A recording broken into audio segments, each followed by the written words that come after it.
And so we see here in this text that two disciples show up because they've been given orders by Jesus to liberate this tied up colt. Now watch this now. This is very interesting.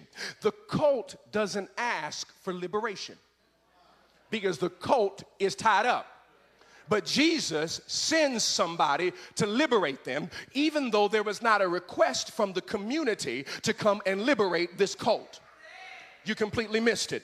You don't need an invitation to liberate children, because if you've been called to liberate children, you don't need to wait for somebody from the community to tell you, come on in here and liberate them.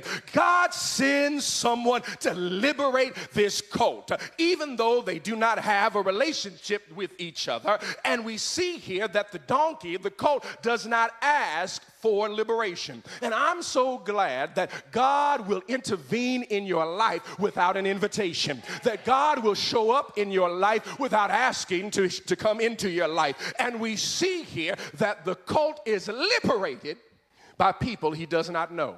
Now, after the colt is liberated, the colt then begins to find and understand the colt's destiny.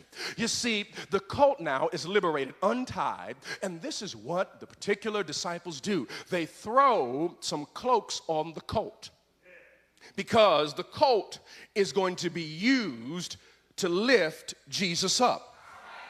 You missed it. You see, as long as Jesus is walking with everybody else, people can't get a look at Jesus. But as soon as he climbs on the colt, he is elevated to a higher level. And you see, if I could use my sanctified imagination, there are probably some dumb donkeys that actually think that people were cheering for them. But you see, they're not really cheering for the donkey. They're cheering on the one riding the donkey.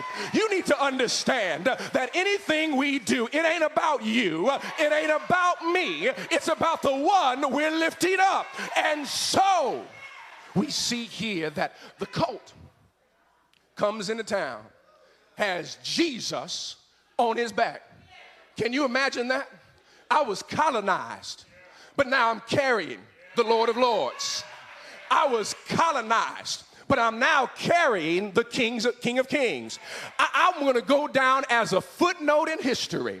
That what's your claim to fame? Did you run any great races? No. Did you build any big buildings? No. But I did carry the King on my back.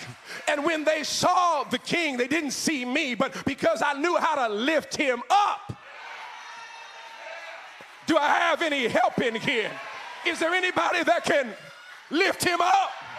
Can you give praises to him? Can you lift him up? Because he's been so good to you. Can you lift him up? Because he supplied all of your needs. Can you lift him up? Do I have anybody here? Can you lift him up? Lift him up. Lift him up.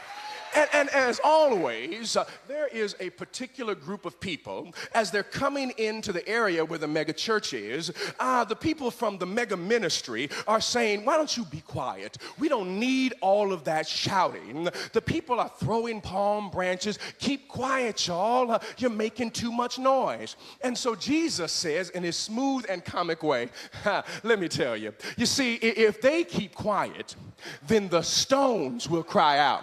Now, the Pharisees don't answer because the Pharisees don't understand. They say stones can't shout, but you see, Jesus understands that I'm the creator of the world, and if I need to, I can make the stones shout. As a matter of fact, stones shout every day because stones understand their purpose. I'm a stone. I've been made by God. Flowers know how to shout because flowers bloom and reach up to the sun. You know that trees know how to shout because they lift up and extend their branches unto the heavens.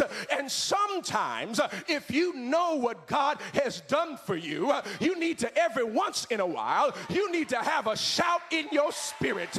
Every once in a while, you need to give God praise.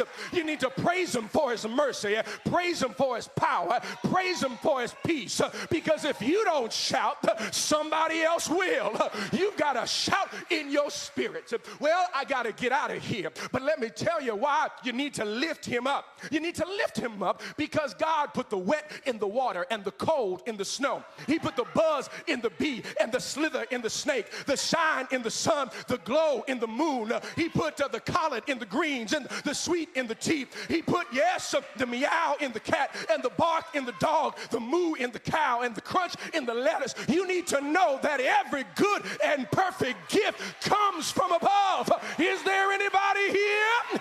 Can you give God praise? Then go ahead and say yes. Say yes. He's worthy. He's worthy